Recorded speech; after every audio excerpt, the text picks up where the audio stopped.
Olá, aluno. Sejam bem-vindos às nossas videoaulas sobre o pensamento filosófico, né? Antigo, e hoje a gente vai estar trabalhando aqui o pensamento de Aristóteles, um dos mais importantes pensadores do mundo antigo, como a gente vai ver, tá? Vamos estar discutindo o seu pensamento metafísico, a sua lógica, né? As suas considerações sobre a ética e a política também. Aristóteles, então, ele foi uma grande referência do pensamento antigo, né? E a gente vai ver que a importância dele é muito grande aí para a consolidação do pensamento ocidental de uma maneira geral, tá? O que eu quero dizer com isso é que os seus pensamentos filosóficos e as suas ideias, elas tiveram muita influência na formação do pensamento ocidental. Até os dias de hoje, né, o Aristóteles ele é uma grande referência.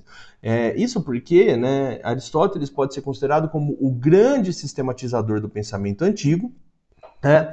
E esse cara, ele foi uma grande referência, né? Em primeiro lugar, por ter sido aluno de Platão, e em segundo lugar, né, por ter sido professor de Alessandro o Grande, né? Foi preceptor desse cara que foi uma grande referência, uma referência histórica indiscutível aí no mundo antigo, como a gente sabe. Um outro fator que interessa aqui sobre Aristóteles é o fato de que ele fundou o Liceu, né? E o Liceu foi uma escola filosófica, assim como a Academia de Platão, que a gente já viu em outro momento, né? Essa escola que era conhecida como a escola peripatética. Peripatética porque o peripatético é aquele que vai enquanto, né, ele está caminhando, ele está pensando, ele está refletindo, ele está filosofando. Então a ideia é essa, os seus alunos eles pensavam enquanto caminhavam, é por isso que eles ficaram conhecidos como escola peripatética, tudo bem? Bem, vamos partir da primeira questão aqui, o ponto central do pensamento de, Platão, de Aristóteles é justamente a sua crítica ao pensamento platônico. Veja bem, Aristóteles não concordava de maneira alguma com o dualismo platônico, que diferenciava a realidade entre dois planos de realidade, que era o mundo sensível e o mundo das ideias. Ele não concordava com isso, e ele também não concordava com o fato de que os sentidos eram enganadores, ou a gente não poderia conhecer a realidade com os sentidos e tudo mais. Não, pelo contrário, para o Aristóteles os sentidos eram o primeiro grau de conhecimento, então eles eram extremamente importantes nesse sentido. Inclusive, né, toda a tradição de pensamento que seguiu os caminhos de Aristóteles foi justamente uma tradição de pensamento que se colocou, né, numa perspectiva de produção de conhecimento totalmente empírica, né? O que significa isso, né? O empirismo, né, a forma de conhecimento a partir dos sentidos, ela vai ser inaugurada aqui, principalmente com o pensamento aristotélico, né? Bem, nesse sentido, a metafísica, né, ela vai ser o ramo do conhecimento mais importante aqui que a gente vai estar debatendo, porque dentro da perspectiva metafísica, o Aristóteles ele vai além, né, daquilo que o Parmênides fez, por exemplo, né? Ou seja, ele vai tentar buscar, identificar e compreender as essências, né, a substância do mundo, aquilo que está além do físico, né, mas de uma maneira muito mais sistemática. O que significa isso? Significa que o ser ele não estava simplesmente atribuído, a essência do mundo, das coisas, ela não estava simplesmente atribuída a uma realidade além dessa, que era a realidade de Platão, né, do mundo das ideias. Não, muito pelo contrário. O ser está contido em cada coisa e a gente pode sim alcançar, né, uma certa compreensão do que significa isso. Então, o ser é o que ele vai chamar, né, de substância, essência, uma realidade íntima das coisas, a realidade mais íntima de todas as coisas. O Aristóteles ele procura compreender, então, como que os fenômenos que se situam além do físico se comportam, né? Ou seja, as manifestações e consequências desses fenômenos são percebidas por nós, né, através dos nossos sentidos, são avaliadas, né, pela experiência, pela indução, né, e eles podem então ser acessados por nós, seres humanos, na compreensão dessa essência. O Aristóteles, então, ele vai partir de um novo ponto para explicar a sua metafísica, para tentar, então, evitar esse dualismo platônico. Em primeiro lugar, a concepção, né, de realidade que ele tem é de que, na nossa realidade, tudo que existe é o que ele chamava de uma substância individual, ou seja, né, um indivíduo material concreto. A realidade, de uma maneira toda, o cosmos, de uma maneira geral, ele vai ser composto por um conjunto de indivíduos materiais concretos, tá? cada um desses indivíduos é único, tudo bem? E a gente vai ver como que isso se comporta. Bem, então veja bem, todos os indivíduos são compostos de duas coisas: matéria, certo? Que é o princípio de individuação, e forma, ou seja, a maneira como em cada indivíduo a matéria vai estar organizada. Todos os indivíduos que pertencem a uma mesma espécie possuem a mesma forma, como nós seres humanos, por exemplo. Nós somos bípedes, né? Nós temos um polegar opositor que nos permite a capacidade de precisão, nós temos um cérebro, né? Um mesencéfalo muito desenvolvido que nos permite pensar, processar informações, etc. Isso nos torna único, tudo bem? Assim como outros seres da nossa existência, outros indivíduos materiais concretos, possuem características que vão vão ter pontos em comum. Então, por exemplo, um cachorro, né, existem algumas características que são próprias do que significa ser um cachorro, né, enquanto espécie, logicamente. Porém, cada animal, né, como a gente sabe, é único. E essa unicidade dele significa, né, o que torna esse indivíduo único é justamente a perspectiva da matéria, certo? Matéria e forma são, portanto, duas coisas indissociáveis, ou seja, inseparáveis. Uma não existe sem a outra. Isso constitui, então, essa unidade, né, que significa o seguinte: matéria só existe na medida em que possui uma determinada forma. A forma, por sua vez, é sempre forma de um objeto material concreto, tudo bem? Ou seja, a forma é como a matéria se organiza em indivíduos de uma mesma espécie, e a matéria é aquilo que vai tornar o indivíduo único. Nesse sentido, matéria é um princípio indeterminado, ou seja, né, o mundo físico ele vai ser composto de matéria, certo? Então, matéria é aquilo que faz tudo, certo? Forma, por sua vez, é aquilo que faz com que uma coisa seja o que ela é, tá? A parte inteligível do objeto, da coisa. O que significa ser inteligível? Significa que ele pode ser conhecido, tudo bem? Tudo que é inteligível é tudo aquilo que pode ser conhecido, certo? Não que a matéria também não possa, mas não é da mesma maneira, logicamente. Nesse sentido, o problema do ser vai estar onde, segundo o Aristóteles, né? Ele vai tentar solucionar aquele impasse filosófico, que é justamente o problema do ser que ele vai considerar. Ou seja, aquele impasse que nasceu lá com o Parmênides, que nasceu lá com o Heráclito, né? Tudo no mundo é um fluxo perpétuo, ou as coisas simplesmente são plenas, são eternas, só o que existe é o ser, né? O que significa? O que ele vai tentar encontrar a partir disso, né? Então, a realidade ela se faz de qual maneira? No ser ou no devir? E como que a gente resolve esse impasse, né? Então, a partir disso, segundo Aristóteles, o problema real está no uso do verbo ser. Tá? Então veja bem, no monismo, né, que é o monismo, o imobilismo, né, de Parmênides, né, o ser ele vai ser tido enquanto identidade, certo? Então aqui é uma questão de linguagem, tá? Como a gente vai ver depois, né, no célebre Tratado de Lógica do Aristóteles, que se chama organon, que significa um instrumento, né? A realidade é um debate sobre a linguagem, como o conhecimento vai se expressar por meio da linguagem, é isso que ele está falando, certo? Então, o verbo ser, ele não vai expressar apenas identidade, não. Ele também tem um uso que é predicativo, ou seja, ao ser predicativo, ele está caracterizando, categorizando os objetos. Então, por exemplo, vamos trabalhar os exemplos que eu coloquei aqui. Quando a gente diz o seguinte, Sócrates é sábio, aqui eu tenho um uso predicativo, porque eu estou classificando, né? Eu estou dando um atributo ao que é esse ser Sócrates, né? Eu estou identificando ele a partir de uma categoria que é própria dele, tudo bem? Então, é diferente de eu falar simplesmente Sócrates é ou Sócrates existe, né? Dizer que Sócrates existe é um uso simplesmente existencial, né? Mas isso não me diz nada sobre Sócrates, né? Se eu falar Sócrates é Sócrates, eu estou afirmando uma identidade, também não me diz nada sobre ele, tá? E não vai me explicar o que. Então, é uma questão de linguagem. Como que a gente utiliza esse verbo ser? É isso que ele está colocando em questão, tudo bem? Bem, nesse sentido, para a gente entender a metafísica do Aristóteles, a gente tem que estabelecer, tem que compreender aqui algumas distinções que são muito fundamentais. Em primeiro lugar, é a diferença entre essência e acidente, tá? O que significa essas duas coisas? Essência e acidente. Vamos lá. Dentre as características de uma substância individual, a essência é justamente aquilo que faz com que a coisa seja o que ela é. Ou seja, que torna ela única, certo? A essência ela vai ser a unidade que serve de suporte aos predicados, tá? Por outro lado, o acidente, ele já é justamente a característica mutável. É aquilo que muda. Vocês estão vendo aqui o princípio do ser e do devir? Tá?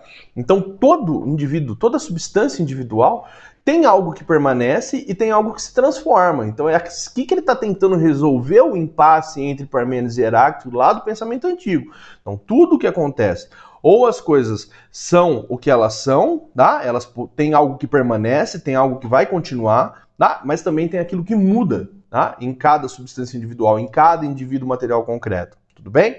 Então, acidente é aquilo que é mutável, aquilo que é variável, tá? Aquilo que está em movimento. Vamos lembrar mais uma vez, o que é movimento? Pensamento filosófico. Movimento não é o deslocamento do objeto no espaço, isso é a física, tá? Eu estou falando aqui de transformação, eu estou falando aqui de mutação, tudo bem?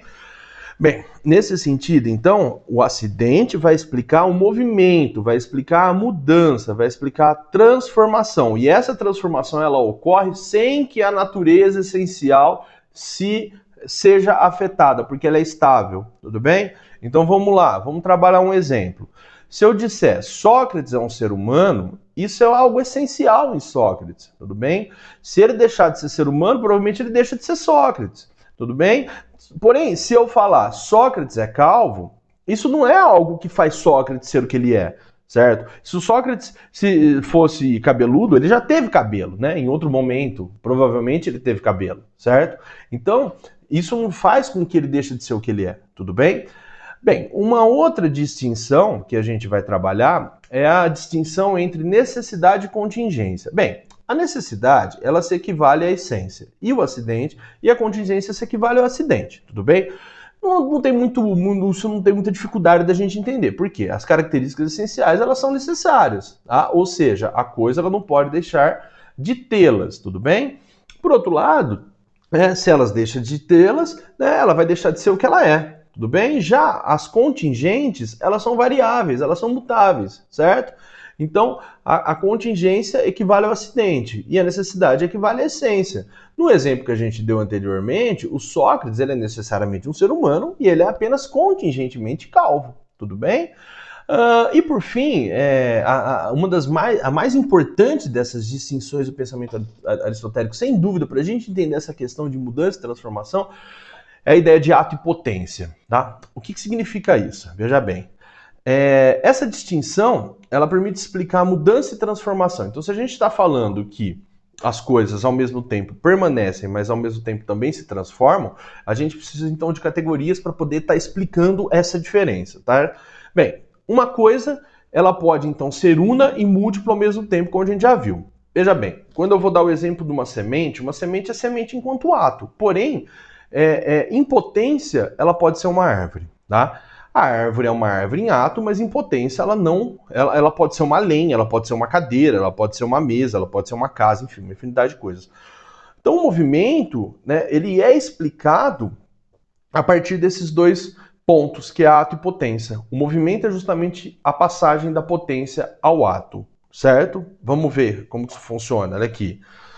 Semente é semente enquanto ato, tudo bem? Mas ela é uma árvore em potência. Uma árvore, ela é uma árvore enquanto ato, mas ela pode ser uma árvore frutífera, uma mesa, uma casa, uma cadeira, né, em potência, tudo bem? Então, isso daí, gente, é o fundamento do que explica o movimento, a transformação, a mutação no pensamento de Aristóteles, ok? Bem, para a gente também entender, né, os equívocos que vêm antes que o Aristóteles vai tentar resolver é a teoria das quatro causas. Ela é absolutamente fundamental porque ela vai demonstrar, então, que como os pensadores antigamente não fizeram essas distinções, né, para explicar a questão da causalidade, que explica, né, esse indivíduo material concreto, o Ferco, o porquê que uma coisa resulta em outra, etc., que é o próprio movimento do mundo, né, esse movimento causal, ele vai está explicando os sentidos, as dimensões da causalidade, sistematizando isso dentro dessa teoria. Bem, vamos lá. Em primeiro lugar, a primeira causa existente é o que ele chama de uma causa formal. Tá? O que é a causa formal? A causa formal, ela se trata, né, da forma como uma coisa é o que ela é, ou seja, qual é a forma, qual é o modelo que faz com que a coisa seja aquilo que ela está em questão. É a resposta para a questão que é a seguinte: o que é X, tá? O que significa isso? O que é isso, tá? Em segundo lugar, a gente vai falar da causa formal, tá? O que é, a causa material. E o que seria a causa material? A causa material é o elemento constituinte da coisa, a matéria do qual a coisa é feita. Então, responde a questão: do que é feito o X? Do que é feito esse objeto? Do que é feito essa coisa? Tudo bem? Em terceiro lugar, a questão da causa eficiente, tá? Ou seja, qual é a fonte da mudança? Qual que é o agente de transformação? O que fez com que o X se tornasse X? Por que X é X? Por que esse objeto é o que ele é? O que fez ele ser como ele é? Tudo bem? Essa é a ideia aqui, então, da causa eficiente. E, por fim, a causa final. Bem, antes de falar da causa final, cabe dizer uma coisa, gente. O que a gente vai perceber é que no pensamento aristotélico, necessariamente, tudo possui uma finalidade. Tudo que existe na realidade tem uma finalidade, ou seja, tem uma importância. É essa inclinação teleológica que a gente vai falar, né? Teleológica, certo? Então, o objetivo, né, o propósito, a finalidade da coisa, né, é o que interessa aqui. Então, para que X, né? Para que esse objeto existe? Qual a finalidade dele? A natureza ela apresenta então essa regularidade, essa ordem, e isso não pode ser uma obra do acaso simplesmente. Tem que ter um propósito. Tudo tem um propósito no pensamento aristotélico, tudo bem? Quando a gente estiver lá no pensamento medieval, vocês vão ver o quanto que isso fica forte, né? Lá no pensamento do Tomás de Aquino, da escolástica, a gente vai ver como que isso daí é muito, muito forte, tudo bem? Bem, vamos entender a teoria das quatro causas? Vamos estar aqui, né, diante de vocês, o exemplo, né, de uma estátua. Então veja bem, essa estátua que a gente está olhando aqui, como que a gente vai colocar a teoria das quatro causas dentro dessa estátua? Então veja, em primeiro lugar, a forma, né, no caso essa estátua de uma deusa, a forma que está em questão aqui, né, é isso, é a forma de uma mulher que representa uma deusa, certo? Então essa é a causa formal. Em segundo lugar, a causa material é do que foi feito essa estátua. Como a gente pode ver aqui, ela é uma estátua de mármore. Então, o mármore seria a causa material. A causa eficiente, né, foi quem esculpiu essa estátua, certo? Quem foi o escultor que ficou lá, né, e fez esse trabalho e criou essa estátua que a gente está enxergando aqui. E por fim, a finalidade. Se ela é uma estátua de uma deusa, ela serve para representar alguma coisa, uma representação simbólica, religiosa. Então pode ser para adoração, pode ser simplesmente para memória, qualquer coisa que seja, tudo bem? Então a teoria das quatro causas, ela se resume nesse sentido, tudo bem? Não é algo muito complexo aí de vocês estarem entendendo. Bem, aqui complica um pouco mais, né? Porque quando a gente entra aqui nesse debate sobre a ciência do suprassensível, o Aristóteles está tentando aqui agora ir muito além, né, dessa questão física e tudo mais. Então, para o Aristóteles, né, existe, né, necessariamente, se existem todas as coisas no mundo, todas essas substâncias, é necessário que exista uma substância primeira, uma substância da qual derivou todas as outras, né, uma substância originária, certo? Mas ele se preocupou, portanto, em como que a gente alcança essa substância, como que a gente pode compreender essa substância, certo? E aí é quando ele vai criar essa chamada ciência do suprassensível. Então é preciso uma ciência que investigue essa substância e ele vai chamar ela de ciência do suprassensível, tudo bem? Ou seja, é uma ciência que ele considera anterior à ciência que investiga as substâncias físicas. Essa ciência do suprassensível, ela busca, então, compreender as substâncias que não estão sujeitas às alterações físicas do plano sensível. Então, independente do que acontece aqui, elas estão lá, inertes, elas vão sempre existir. Tá? Nós não temos influência sobre ela. Para isso, ele vai definir, então, a existência de três substâncias. A primeira delas é aquilo que a gente vai chamar de uma substância corruptível. Isso é o que a física estuda, né? Ou seja, são substâncias constituídas pelos primeiros elementos primordiais. Então ele traz um pouco aquela coisa que vem com Anaxágoras, né? Do ar, a água, a terra, o fogo. São substâncias primordiais. Em segundo lugar, são as substâncias sensíveis que são incorruptíveis, ou seja, elas não podem ser alteradas. E elas são compostas pelo éter. Então, naquele período, né, a tradição do pensamento astronômico, não havia uma uma explicação sobre a composição dos seres espaciais, aquela coisa toda, então ele vai chamar isso então de éter, né? É o que ele vai definir. O éter, então, é essa coisa que está no espaço, que está além de nós, etc. Tudo bem? O éter, então, como sendo um objeto de estudo da astronomia, da quintessência e tudo mais. E por fim, é o que ele vai chamar da substância imóvel eterna e transcendente, certo? Ou seja, aqui está o ponto do suprassensível, tá? O suprassensível é ato puro. Não houve nenhuma potência anterior que originou esse ato, certo? Então, ele tem apenas uma realidade formal, tá? Não tem uma potencialidade material, por assim dizer. O objeto de estudo da metafísica, né? O princípio de todas as coisas é essa substância imóvel, eterna e transcendente. E um exemplo que a gente usa aqui, que o Aristóteles vai usar, né?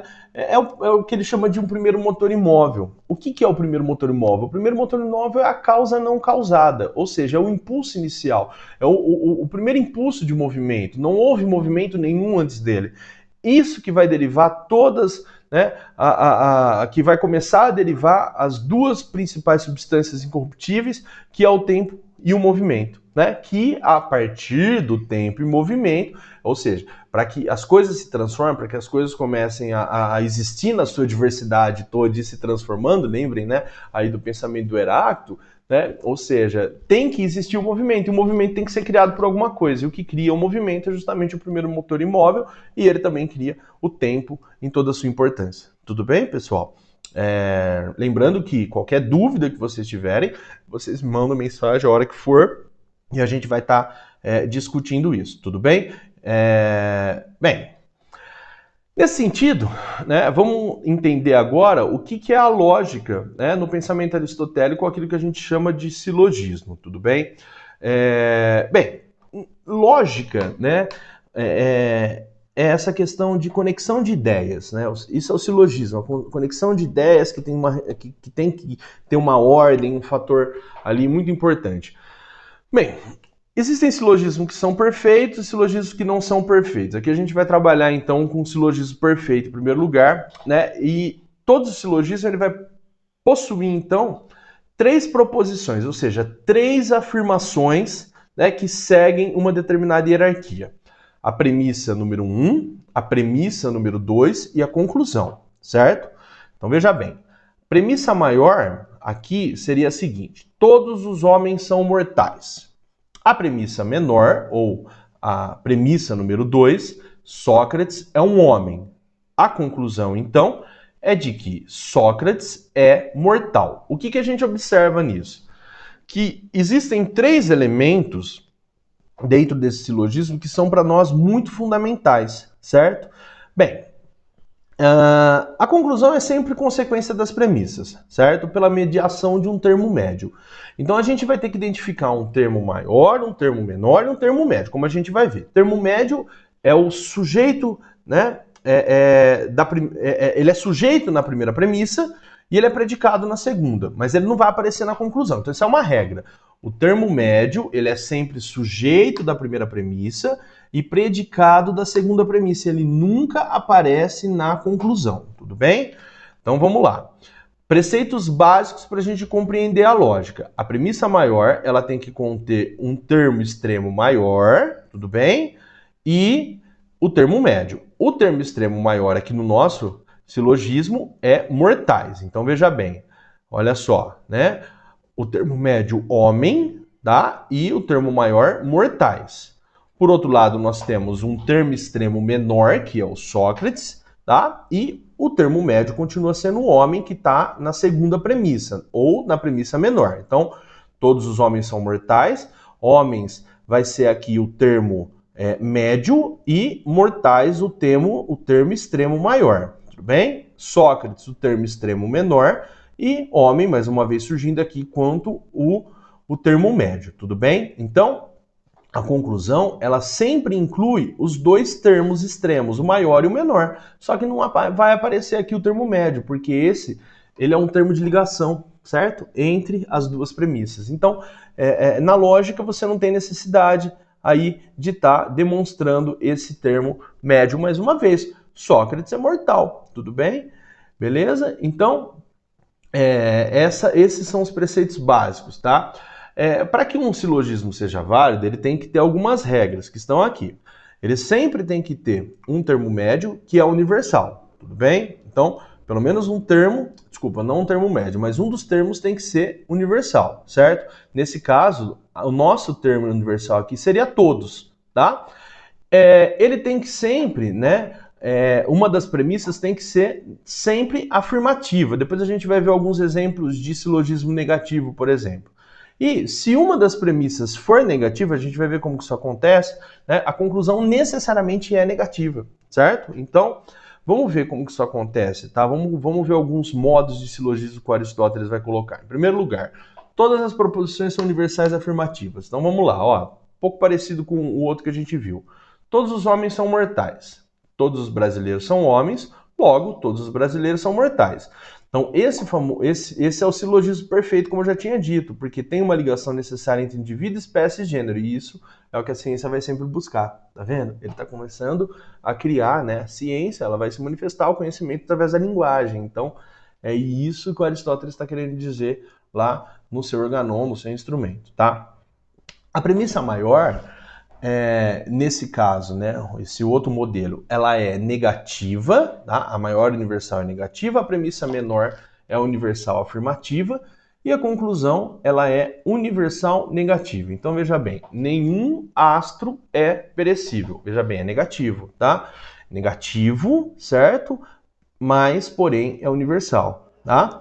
Todas as estrelas são astros, tá? Então, mais uma vez, a gente tem um universal aqui, só que nesse caso é afirmativo. Logo, nenhuma estrela é perecível. Bem, isso daqui está em Aristóteles, como a gente sabe, elas são perecíveis sim, mas é só por uma questão de exemplo, tá bom? A premissa maior, ela é universal, afirmativa, e a premissa menor é particular afirmativa. Então, a conclusão é sempre particular afirmativa, certo? Então, todos os homens são mortais, João é um homem, logo, o João é mortal, certo? Então, universal afirmativo, particular afirmativo, necessariamente a conclusão ela é particular afirmativa, certo? E por fim, a premissa maior ela é universal negativa, certo? E a premissa menor é particular afirmativa. Então a conclusão ela é sempre particular negativa nesse caso, certo? Então vamos lá. Nenhum rei é amado, Henrique VII é um rei, certo? Então, Henrique VII não é amado, porque ele é um rei, tudo bem? A ideia do pensamento lógico de Aristóteles não vai muito além disso, gente. Aqui é o que vocês vão precisar e a gente não tem mais o que debater sobre isso. Agora vamos debater um dos temas mais interessantes, que mais me agrada no pensamento de Aristóteles, que é a ética, tá? Em primeiro lugar, vamos lembrar, né, que a ética, ela sempre está pautada na questão da reflexão, certo? E a moral, por sua vez, ela é a própria prática. Em algumas traduções, ética vai coincidir com o caráter, né, com uma maneira de ser, etc. E a moral ela pode estar coincidindo com um conjunto de costumes, de hábitos, de regras, de normas e tudo mais, certo?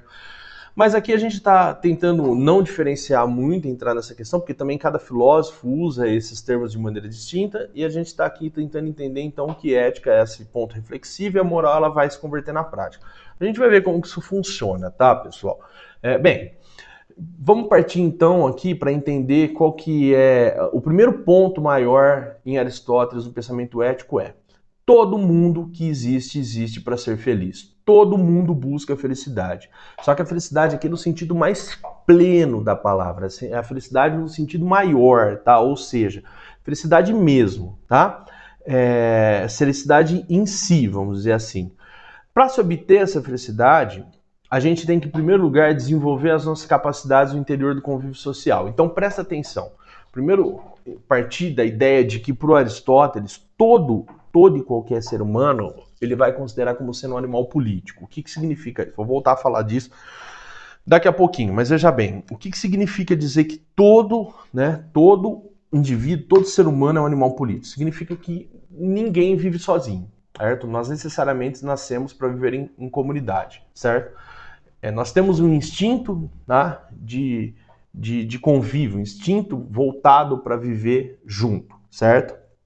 E se isso é um determinante para que a gente seja feliz, Então a gente tem que potencializar as nossas capacidades e viver junto, né, com os outros da melhor maneira possível, tá? Então, como eu já disse, a felicidade aqui é o sumo bem, tá? Ou seja, aquilo que em si mesmo é um fim e não um meio para o que quer que seja. Esse bem, para ele, está presente no que ele vai chamar de boa vida, certo? Ou o que ele chama de eudaimonia, ok? Eudaimonia, a boa vida, certo? Bem, nesse sentido, né, para que a gente alcance a eudaimonia, a gente não pode simplesmente ter uma vida pautada no prazer, né, uma vida mundana, né, ou seja, pautada no prazer, na riqueza, né, uma vida artística, no fundo, que só a fama, uma vida totalmente política, né, que busca honra. Não, prazer traz felicidade, traz, tá? Mas é uma felicidade ali momentânea, tá? A honra, ela também pode trazer, sim, a riqueza, ela pode, mas ela não é uma felicidade que permanece na concepção de Aristóteles. A única coisa que nos torna felizes de fato é o que ele vai chamar de uma vida contemplativa, certo? O que seria essa vida contemplativa, né?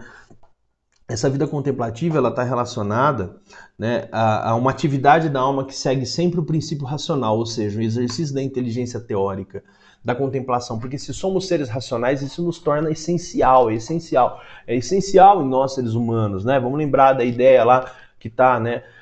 Isso faz parte da nossa matéria, certo? Nós somos seres essenciais, né? A nossa forma também, enquanto ser humano, se nós somos seres racionais, então significa que a gente tem que viver condizente com isso. E por que a gente possui inteligência? Por que a gente possui isso tudo? Justamente para que a gente possa compreender o mundo de uma maneira geral. Isso que é a própria atividade contemplativa da alma, tudo bem, gente? Então a vida contemplativa, para ele, ela é fundamental para que a gente se torne pessoas felizes. A atividade da contemplação da realidade, da busca, da compreensão, etc. Mas para a gente atingir essa felicidade, né, não basta só a gente ter uma vida contemplativa, como eu já disse isso, ou seja, a gente também tem que saber conviver com o outro, tá? E aí o que né, entra a questão da virtude.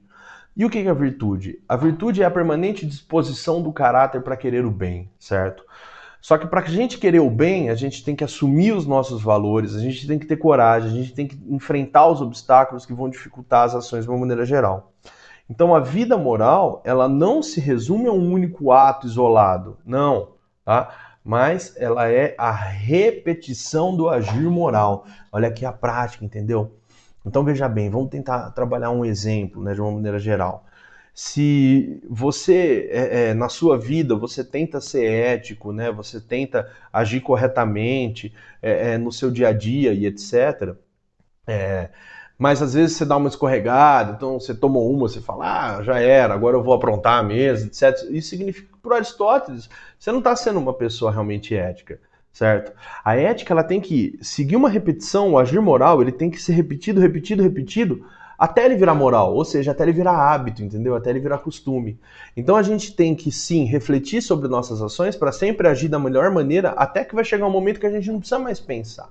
Certo? É que nem quando a gente faz as nossas coisas cotidianas, nem que, por exemplo, a gente aprender a dirigir. Quando a gente aprende a dirigir, a gente não precisa, né? Depois de um tempo, você não pensa que você vai mudar tal marcha, que marcha que você tem que colocar, você tem que frear, embrear, não tem nada disso. É automático, né? Assim como algumas ações do nosso cotidiano também são automáticas. Você encontrar uma pessoa e falar, ô, bom dia, ô, tudo bom, ô, como você tá, esse tipo de coisa, isso é hábito, isso é costume, né? E o agir moral, né, a ética em si, ela tem que se transformar moral nesse sentido de ser hábito, de ser costume, e de você não ter mais a necessidade de pensar para agir. Quando ela vira um hábito fundado no desejo e na capacidade de perseverar no bem, né, aí que a felicidade, aí que a felicidade de fato vai existir, porque você está vivendo bem em comunidade, aí que de fato você vai estar sendo ético, ou seja, é aí que a virtude vai estar acontecendo. Ela resulta da prática, ela resulta do hábito, tá? Então, a reflexão sobre o agir vai controlar suas ações até o ponto que você não precisa mais, de maneira alguma, ter que refletir, porque já se tornou um hábito. Tudo bem? Essa é a ideia da ética Aristóteles. Mas para que ela aconteça, para que a virtude ocorra, então, aí é necessário uma coisa que ele vai chamar da justa medida, o justo meio, certo? O que significa isso? Significa que toda virtude, ela só é boa quando ela é controlada no seu excesso e, né, na sua falta. Então veja bem, agir virtuosamente é encontrar uma justa medida entre os dois extremos, que são os vícios. Vício por excesso, vício por falta, certo? Então, essa ideia, né, o excesso, a falta, tem que estar ali, ó, no ponto central. Vamos dar um exemplo só, tá? A questão da coragem. A coragem, ela é a justa medida, porque ela está entre a temerosidade e a covardia. Tudo bem? Então ela está entre as duas coisas, né, que pecam pelo excesso, os dois vícios. Ou seja, a temerosidade significa você falar, não tenho medo de nada, tô aí tudo, enfrenta qualquer coisa, e aí você pode ter complicações na sua vida por conta disso. Porém, a covardia é você ter medo de tudo, você não enfrenta nada, você não consegue encarar nada na sua vida, você se esconde, aquela coisa toda. Não. Coragem é um balanço entre isso. O indivíduo corajoso não é que ele não sente medo das coisas, mas ele tem um medo controlado, ele sabe até onde ele pode ir, certo? E ele sabe que ele tem que enfrentar as coisas, que ele também não pode fugir de tudo, tá? Essa é a ideia que está colocada aí. Você pode usar isso para exemplos banais também, exemplos mundanos da vida, por exemplo, eu vou tomar um vinho hoje, você não precisa tomar a garrafa inteira, você pode tomar uma taça, duas e ficar em paz, e isso daí é a justa medida para você controlar suas emoções e tudo. Então isso também tem um pouco de sentido, tudo bem? Beleza? Bem, agora a gente parte para o último tema dessa aula, que é a questão da política. Antes de qualquer coisa, gente, eu quero que vocês entendam que Entenda uma coisa, aqui a gente está vendo uma questão que lá em Platão eu já comentei com vocês quando a gente fez a nossa aula, né, de que sempre a questão ética e moral ela está totalmente vinculada à questão política. Tá? Não dá para a gente pensar na questão política se a gente não pensar na questão ética e moral. Então aqui em Aristóteles não é diferente. Por Aristóteles ele vai a fundo nisso, porque para ele a política é um desdobramento natural da ética. Bem, veja bem, se a ética em Aristóteles ela está voltada, né, para a felicidade individual do homem, então a política ela vai estar preocupada justamente com a felicidade coletiva da polis, certo? Essa ética aristotélica lá nos iluministas ela vai influenciar muito os pensadores utilitaristas, depois a gente vai ver que vão se contrapor à ética formalista do Kant, etc. Tá? A ética deontológica, né? Pautada no dever, aquela coisa toda, tá? A ética kantiana. Bem, mas isso é assunto mais para frente. Então, por enquanto, entender que se a ética é voltada para a vida individual, a felicidade, que é a felicidade e tudo mais, do indivíduo, né, por si só, a política, por sua vez, é a felicidade coletiva da polis. Então, quem assume um posto de poder, de mando, ele tem que zelar pela felicidade de todos. Ou seja, ele vai agir eticamente, ele vai ser um bom político nesse sentido. Então, a tarefa da política é investigar e descobrir quais as formas de governo e as instituições capazes de assegurar a felicidade coletiva, certo? Então, como que se dá a constituição da polis, da cidade-estado? É isso que o Aristóteles está debatendo. Nesse sentido, né, vamos voltar àquela ideia do conceito de animal político, tá?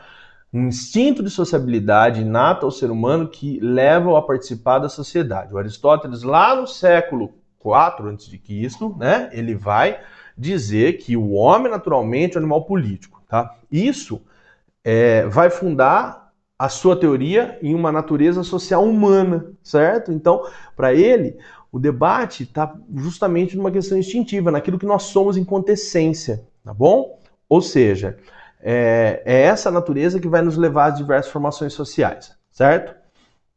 No caso do homem como ser político, isso significa que o ser humano é, por natureza, um ser político e cultural, tá? Nenhum indivíduo vive isolado de maneira completa, tá? Nós estamos totalmente entrelaçados dentro de uma rede social, certo? A sociedade, ela faz parte daquilo que a gente é. O Aristóteles ele não propõe, como o Platão, portanto, um modelo ideal de política, certo? Não. Para ele, né, o que importa aqui é o comportamento do político, certo? Beleza? Vamos ver como que isso acontece. Bem, antes de tudo, vou sintetizar essa ideia do que eu falei aqui. O homem é um animal social político e isso se remete ao fato de que a sociedade se deu em decorrência da natureza humana. Bem? Ou seja, é um objetivo de perpetuação, de sobrevivência do ser humano. Em segundo lugar, a natureza ela não faz nada de maneira desnecessária. Então, assim, Se nós, seres humanos, não somos dotados de habilidades que nos permitem viver sozinho, como garras, uma dentição ampla que permite a gente rasgar o couro de um outro animal, uma grande velocidade, uma grande força, por outro lado, ela nos dotou de uma capacidade única, que é a capacidade de fala, linguagem, tá? Ou seja, uma linguagem articulada. E isso se deve justamente à nossa natureza de poder comunicar o bem, o mal, o justo, o injusto, tá? E isso que faz a gente crescer. Então, nenhum outro ser confabula com o seu interlocutor ou aquela pessoa que ele está interagindo, né, sobre o que é certo e errado, tá? Um leão não vai chegar para um outro leão e falar assim, ô, me arruma uma leoa dessa aí que você tem um monte.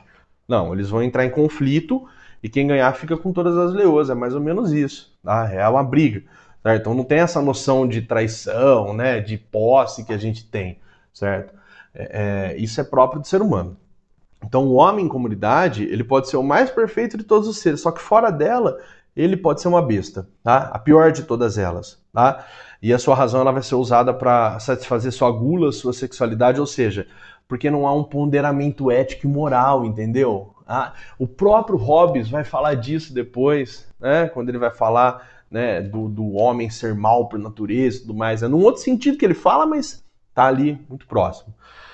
Então a vida em comunidade ela é o ponto justamente da construção de uma vida boa e de uma vida justa, tá? Nesse sentido, o Aristóteles ele vai classificar então algumas formas de governo, tá, em quantidade e quantidade. O que ele vai estabelecer aqui? Ele vai estabelecer o seguinte, veja bem, quando apenas um governa, numa forma boa de governo, se ele for um político ético, tá, vamos usar esse termo para ficar bem claro, tá, isso significa que numa forma boa de governo, né, tanto para governantes quanto governados, ou seja, a felicidade do governante e do governado, ele vai definir isso como monarquia. Por outro lado, numa forma degenerada de um governo de um só, numa monarquia, aí já é uma tirania, né? Por quê? Porque o governante ele governa para ele, não para os governados, tá? Bem, num caso de poucos governantes, a diferença está aqui entre a aristocracia e a oligarquia. Já se for muitos governantes, ele vai chamar esse governo de politeia ou politeia, tá? E a forma como vocês vão expressar isso não importa. A ideia é vocês entenderem que isso aqui é um governo constitucional, um governo acordado entre pessoas éticas, entre pessoas justas, entre pessoas virtuosas, tá? Algumas traduções isso aqui pode aparecer como democracia, isso aqui pode aparecer como república, mas a gente não vai usar essa expressão porque ela é equivocada, certo? Vamos deixar bem claro que não condiz nem com uma coisa nem outra, certo? Ah, professor, mas a questão da democracia, não sei o que, o Platão já criticava, Aristóteles, mas, gente, a dimensão do que a gente tem de democracia, as nossas impressões sobre a democracia hoje são totalmente diferentes do mundo antigo, certo? Então, por isso que essas críticas, para eles, elas são absolutamente compreensivas, são explicáveis e tudo mais, certo? Então, vamos definir aqui uma forma degenerada, é democracia assim. Seguindo mais ou menos o sentido do Platão, eu já explico por quê. Bem, então olha só.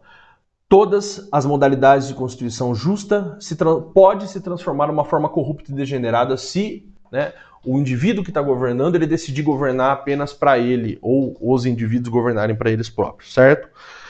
Numa monarquia, um príncipe honesto, ele vela pelo interesse comum. Na aristocracia, o encargo da felicidade pública é de um grupo que vai ser escolhido entre aqueles que são mais honestos. E na politeia, né? Como eu já disse, a tradição oscila aí, a multidão governa para a utilidade comum de todos, certo?